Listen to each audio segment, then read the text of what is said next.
even more important that it's less of me and more of him in this setting, right? Because that's what it's really about him. The whole premise behind Believers in Business is founded on biblical principles that people can adopt and implement in their lives to have the life that God promises we can have. And so it's a different level of focus on me getting out of the way so that he can do his work through me. People be like, does money make people happy? It depends on that person. Yeah, that's true. That's true. So I want to ask you a question. It's kind of off topic just a little bit. I've known you going on a little over a year now, and the journey that I have with you, I've learned so much from you. And you are a very well-endowed faith-based person, and I appreciate that. And I know a lot of people, especially when you mentor and coach, you always unapologetic, basically say like your success will not be relevant without your faith. So for someone who may not be, I'm not going to say uneducated in the Bible, but may not so be that close within the Bible, but still have some type of faith, how does this community, like how will this community impact or help guide that person to the right direction when it does come to faith? Yeah, that's a really good question. So one thing that I was very conscious about when we put this community together is that I don't want people to view it as the church, but I also want it to be that for some people who will never walk in the four walls of one, right? And church is wherever we are as believers, right? And so this community will be no different.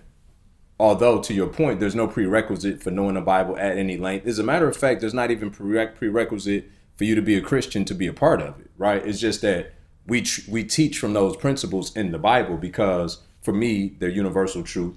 And that's much better than me giving you my opinion about something, because my opinion could not be true, right? The Bible, however, is and has been for thousands of years. So with that being said, though, I have an extreme level of sensitivity around those that don't know the Bible. As a matter of fact, I would tell you that until recent years, and I'm talking about last 2 years probably, I used to just read it, but I never felt like I retained any of it. And what I found is that, back to God residing in us, our job is the input, his job is the output. So what happens is, if you at least read it, right? It says, read and meditate on my word day and night. If you at least read it, even if you don't understand it, at the times you need it most, he will recall in you something that you didn't know was there. So the way I started to learn scripture was that, you know, I've had students in my mentorship programs, you know, at least on 2 different occasions, people who were suicidal that called me and I ended up praying with. One of the people, I had never prayed for anybody before publicly. And when I say publicly, meaning it could be me and you. Like I pray all the time myself, but I never prayed with someone, right? And I had a student who reached out to me. I never forget, I was in North Carolina. We were taking our daughter on a college visit. And so this had to be 4 years ago. And I didn't know. He just was like, man, I'm in a really bad place. I need to talk to you. And like, God told me to pray for him. I had never prayed with nobody. And at the time, this guy was talking about taking his life.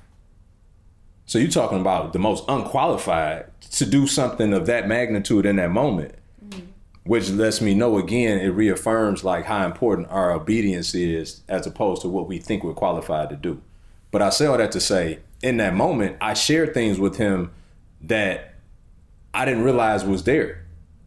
But it's because I've been just reading and downloading it, although I can't recall it, and I hear people and they pull them out the sky like Blue's Clues to where you feel inferior. It's like when your time comes, he will recall in you what you've deposited in you. And that's why it's so important that regardless of how we feel when we read it, that we actually read it nonetheless. Right? And in recent years, because that's happened so many times now I'm starting to see like, okay, I know this one. oh, I know that one. So I got like my go-to scriptures, right? But then as you around the body of believers, or just in general, like if you really out there and you having deep founded conversation with people that's trying to impact their lives, again, I say stuff to where I'm like, where'd that come from? It came from him.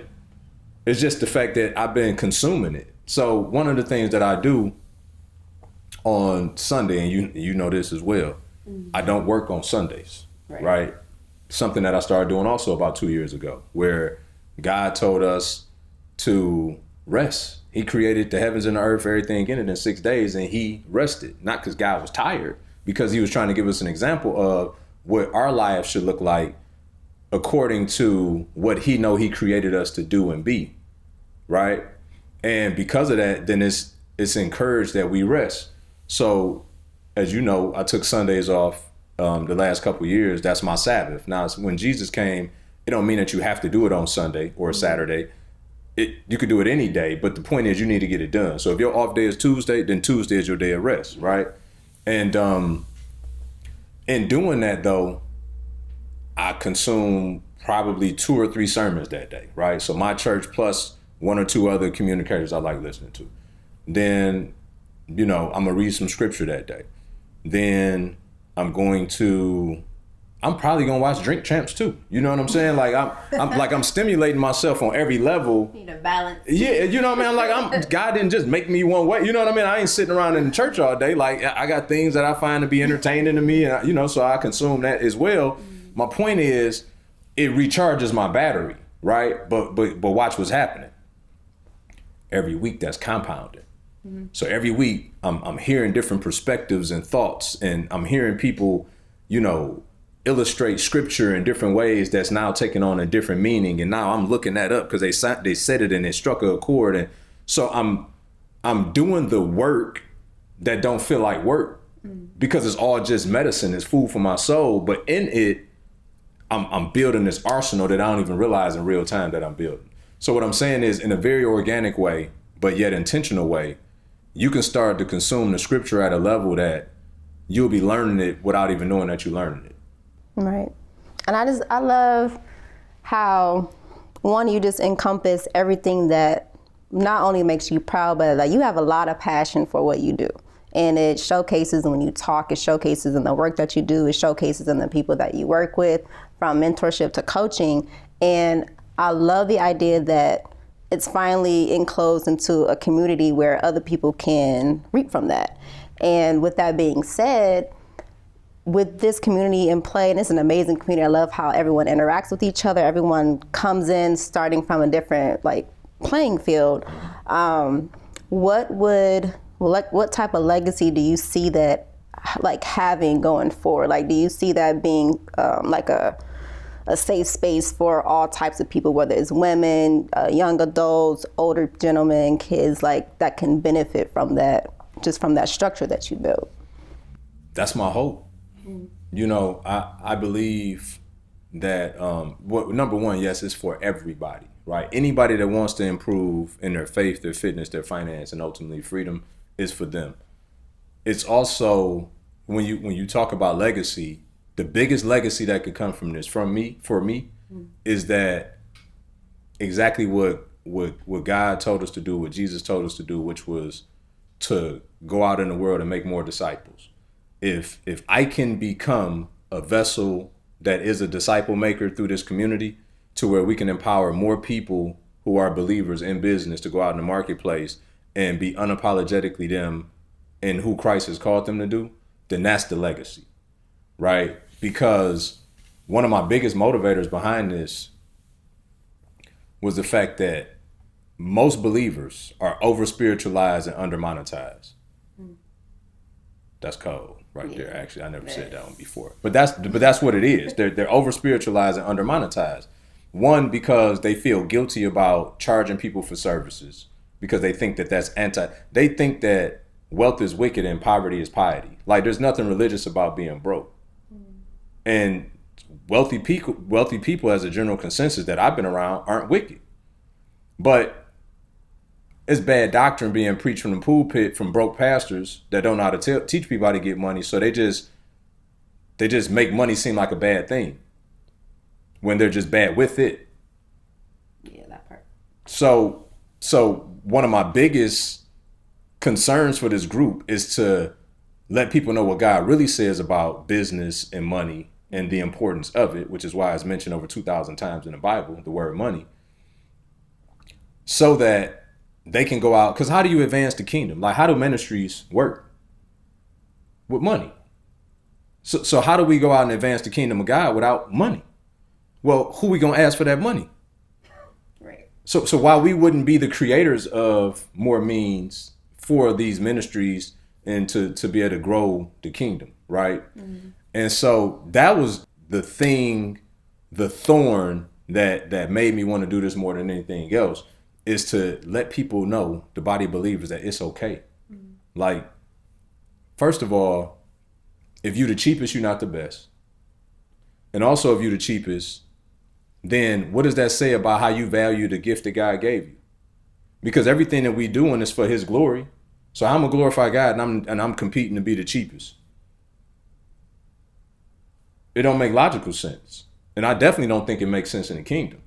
And so I want to give people the, now don't get me wrong, we can't haphazardly go out there. We got to develop skill. We got to make sure that we're not running our businesses like ministries, which are not ran very well by general consensus, right? Or we're not running our businesses like nonprofits, right? We need to represent the kingdom in what we do. We need the Colossians 3:23, that thing. Do all your work as if you're doing it for the Lord, not for man's approval. Mm-hmm. So we can't stop at where we think they're okay. We only stop at where we know he is okay. Right.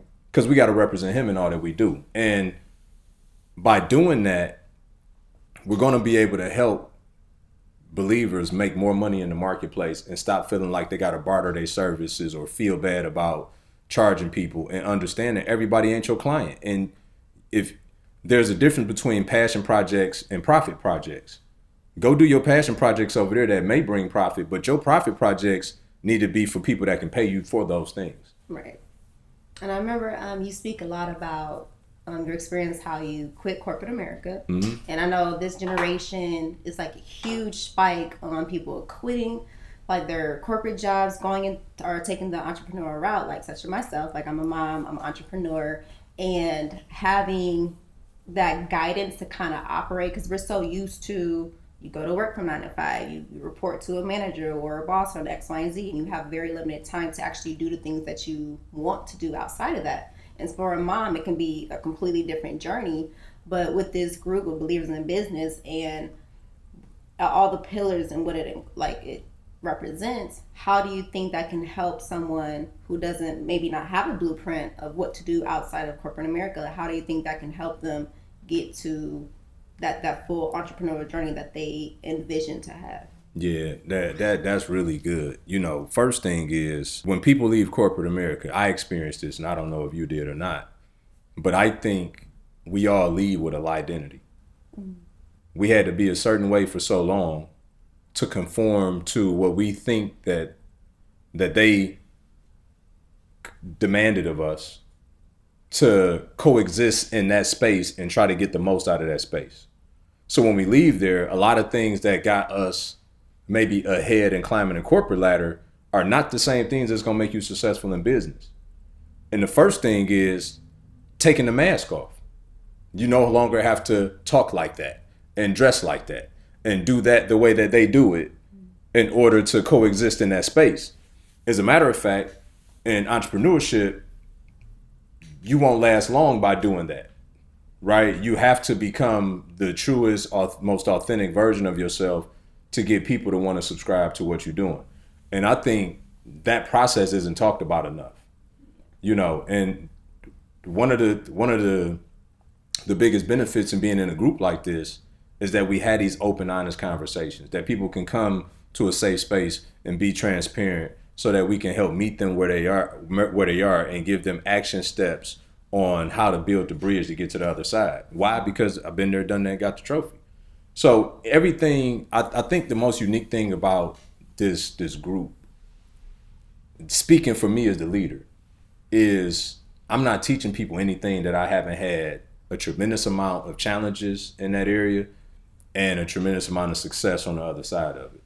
And for that, I'm grateful.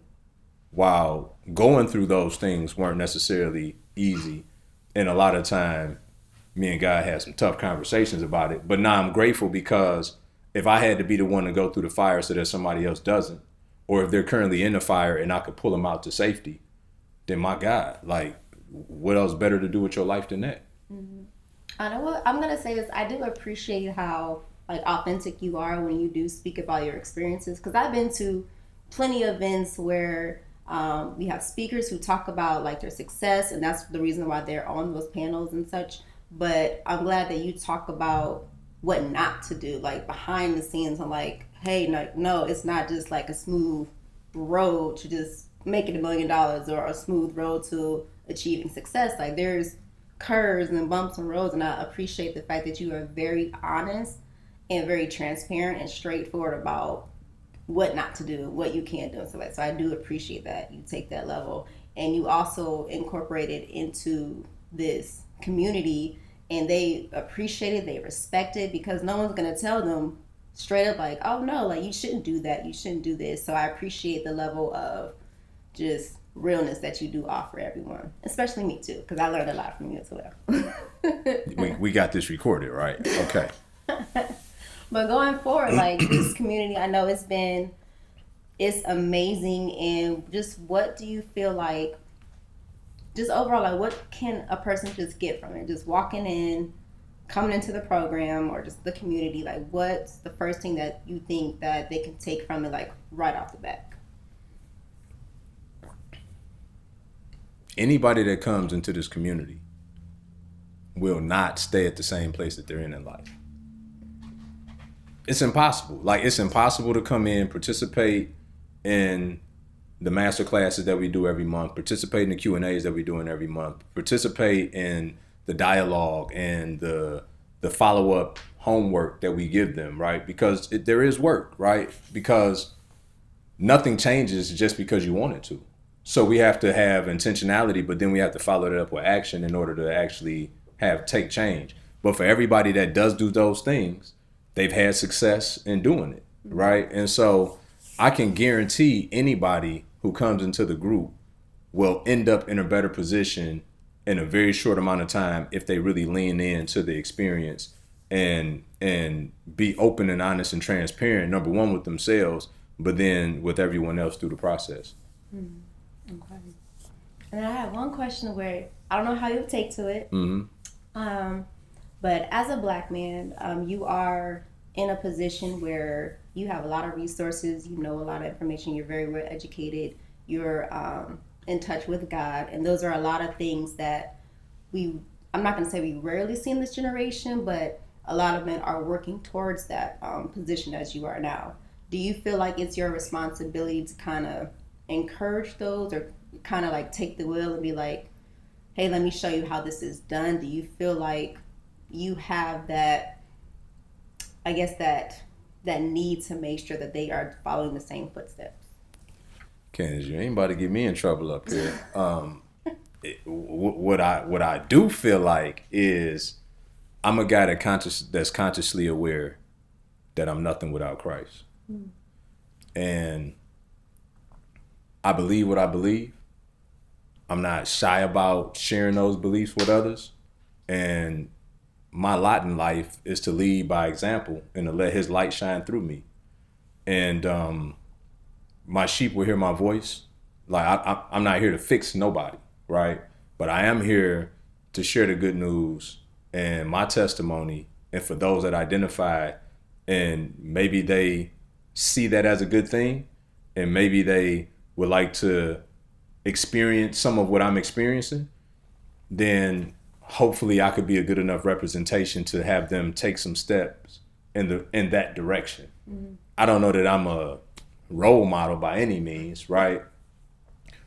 But if I can at least just show what a relationship with him looks like and the fruit of that relationship to get people interested, then I trust that he'll do the work in them and through them that I don't have to do. I just need to make sure that I'm being the vessel and the representation to even get people interested. So working with you so far, I love how you are very heavy on personal growth, especially individual personal growth, whether it's fitness, face, or anything of that matter, whatever we may be going through. And I definitely appreciate that for sure. With this community, like how can it help someone with their own individual growth? I think the whole essence of it is be, do, have, right? So God set the world up in Genesis. Like first, it was dark with void. And he spoke things into existence, right? So he told the world what to be. Then he created us in his image. He created us to create stuff and to make stuff. Mm-hmm. And then when he created us, he told us to go and subdue and replenish. And right, he gave us some stuff to go and do. Then he told us that we can then have dominion in result of that. So we have dominion over everything in the earth, which is why there's no such thing as competition. The only competition you have is legitimately with becoming the person you need to become to do the thing that God has called you to do so that you can have the stuff that he told you can have. That is the only competition in life because he gave everybody a specific assignment, right? So Candace people ain't like we could both be selling the same product, but your people is your people, my people, my people. But people don't understand that they got a scarcity mentality instead of operating from abundance. Mm-hmm. So the same way in which God set up the world, then he already gave us the framework. We have to become the person we need to become to do the things that he's called us to do so we can have the stuff that he said that we can have. So personal development is the program because until you become the person, you won't be able to do the thing he called you to do to then have the stuff that he told you that you could have.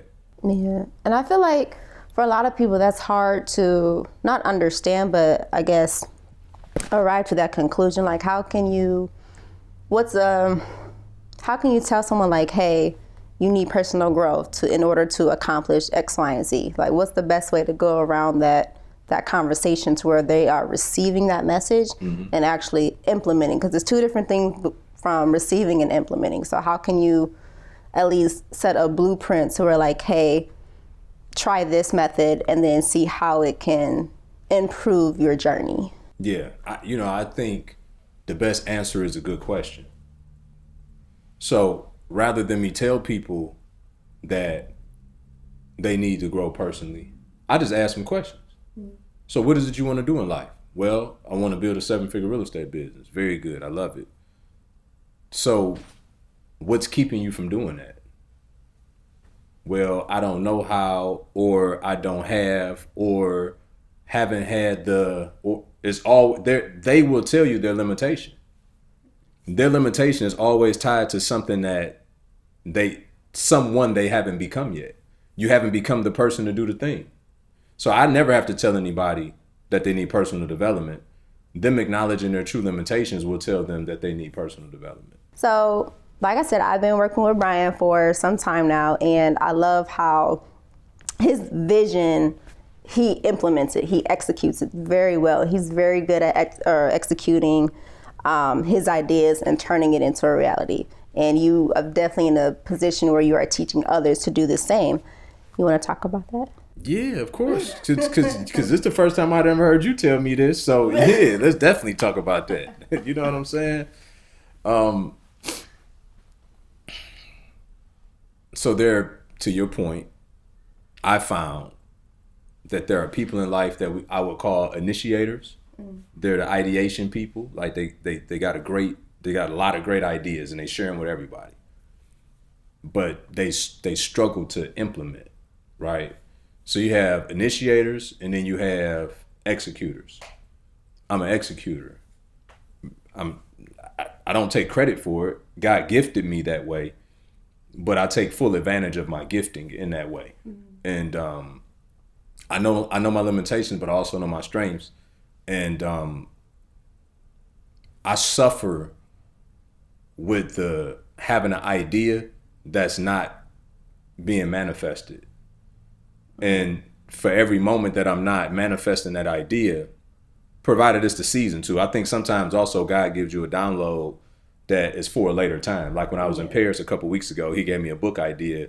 Most would think I got to go out and do the book right now. I'm consciously aware that the season I'm in right now, that book ain't for now, right? But that book is gonna happen, right? But that comes with spiritual maturation and understanding how to move in seasons. But my point is, like, internally, it does something to me where I feel like I'm procrastinating if I have something that I'm supposed to manifest, I'll just call it, or bring to fruition is what I would rather say. And that I'm not doing it, I feel like I'm procrastinating. And when I feel like I'm procrastinating, I feel depressed. Because truthfully, procrastination is a byproduct of expecting a future outcome that you don't desire. So people say they got writer's block, but you don't got writer's block. You just not inspired to write because you don't think the book gonna sell. If you felt like the book was gonna sell, and you would write the book right. Mm-hmm. So because you don't lack the skill of writing, you lack the inspiration of thinking that the book is gonna sell. So then you procrastinate and say, I got writer's block. No, you don't, right? So same is true with much of everything in life that we procrastinate about. We're thinking about a future outcome that we don't desire, so we don't want to do the thing in a moment that could potentially give us the harm that we feel we're gonna get by doing it. Mm. So whenever I'm procrastinating, I have to check myself to say, why ain't you doing it? And it's never a good reason. So whatever that is, I got to deal with it, and then I have to move past that because I'm an executor. Mm. I love that, because I know a lot of people, they say, write your goals out. Like, what's your goal? What's your 3-year goal? What's your 5-year goal? And a lot of people know exactly what that goal is.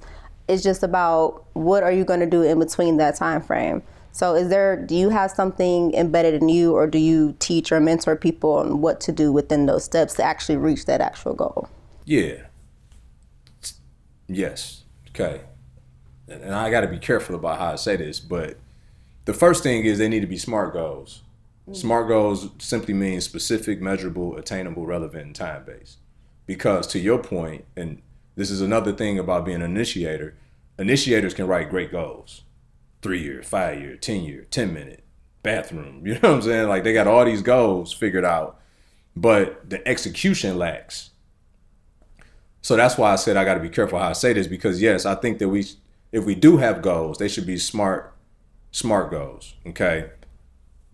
But at the very same time, I'm starting to evolve to a point where I'm like, 5-year goal. I don't know what I'm doing in 5. I don't know what I'm doing in 5 months a lot of the time, because I'm sensitive to what God is calling me to do. So while I have idea of what I'm gonna do, and I have things I'm working toward on a day in, day out basis, I'm still being agile enough that if he says, hey, go start B&B, that I'm like, but I was right. So I'm starting to learn to be a little agile in that situation, so that I can respond to if he want me to take a pivot and do something else, right? So I think it's important that as we write our goals, that we write them and that we actually attack them, but then understand that you may get a tap on the shoulder to do something else, and don't feel as if you failed at that because he called you to do something else, because maybe you wasn't doing the right thing in the first place. Right. And with having goals, I know that shout out to everyone who has like own business or anything of that nature, and setting yourself apart from, because a lot of people say like all these industries are very saturated, and it's very hard to find like a good fitting that a person can be recognizable and where people are actually drawn to. So what advice do you have to a person who is coming out in an industry where there's already thousands of people in there? How can one, whether it's goals or executing different ideas, like how can one push themselves to the forefront where they are authentic and where they are reachable, where they are the go-to person that people want to go to? Yeah, 2 things. One, you already touched on. You have to be unapologetically you. That's the difference maker, because while there are thousands and hundreds and thousands and potentially millions of people in your space, there's only one of you. So if you don't show up as that one, then that means that you're a carbon copy of something else, and that's already taken. So now that you just gave yourself competition. So as long as you're your true authentic self, you have no competition, because there's only one of you. The second thing that you have to do is you have to prepare yourself for the opportunity that's already been prepared for you. God is operating outside of time. So the things that we're praying for, he already has for us. We just haven't walked into them yet. The problem is, unless you prepare yourself and make the investments and deposits into who you need to become, you won't have the vision or the sight to see the opportunity when it's there. And secondly, you won't be able to handle it when you get to it. So to me, one, being your unapologetic self and your authentic self, and two, preparing yourself for the opportunity that's being prepared for you. Mm-hmm. And I definitely feel like guidance is key. And I do believe that with the community Believers in Business, it does provide like the 4 basic pillars that people need in order to at least structure themselves, to be in a position to receive that knowledge or growth to actually execute to the next level. 100%. 100%. You know, at the end of the day, everybody wants to be successful, right? I think. And for even people that lie and say that money ain't important, it's just that they don't know how to make it. And because it's a struggle to make money, they say money ain't important. It's not true. People go to work to do something every day that they hate. To make money. Because bills don't pay themselves. And everybody got those too. So once we can pull back all of the lies, get that out the way, and get down to what's real, it's essentially figuring out everything that you don't have and getting that thing, right? Every skill that you don't have that you need. Every, perspective that you don't have that you need, right? Every resources that you don't have that you need.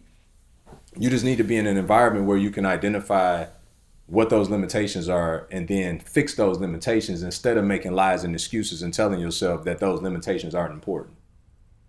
Because that's what most people do. They default into just saying like something not important because they're not willing to take the effort. One of my mentors says that the hardest work that people never do is think. They would much rather exhaust the physical output on something that doesn't require them to face the fact that they need to think beyond their current set of circumstances. Yeah, because then I feel like it puts them in a vulnerable position to where they're not comfortable in it. Bingo. That's exactly what it does. But it's no reason why there's 99% of the world that's at one level and 1% control 8 billion people. Right? It's like when you look at it, it's none of the way in which the world is and the people that complain about it, it's because most people struggle to be independent thinkers. They acquiesce and do what the masses do because that's the seemingly easiest thing to do. If you're around 4 drunk friends, then why would you get sober? They've normalized your deficiency. If you're constantly in credit card debt and spending money above your means, and you're around people that do the same thing because y'all on those trips together to Tulum, then they've normalized your deficiency. So it takes for somebody to say, hold on, this is broken. Although this brokenness has been normalized, I got to shift and do something better than this. It's a rare few. So that's why the 1% stays the 1% and 99% stays who they are. Because it's only a rare few that start seeking the truth and get to the other side. B, I'm so excited that I got you in this position. It's great. It's refreshing to get you out of the office, the real you. And you allowed me to do it for one. But after everything that we discussed, now that Believers in Business is out, it's ready, and it is thriving, what's one thing that you would want people to take away from this conversation that we've had? The only way to truly be fulfilled in life is to do something fulfilling. That's real. The rest of it is counterfeit. You can't consume your way to it. You can't drink your way to it. You can't eat your way to it. Like, you can't earn your way to it. There's nothing will ever fulfill you when you're trying to fill that void with counterfeit. Until you identify your gifts and walk in your purpose and pursue your passions, it's all for naught. Thank you.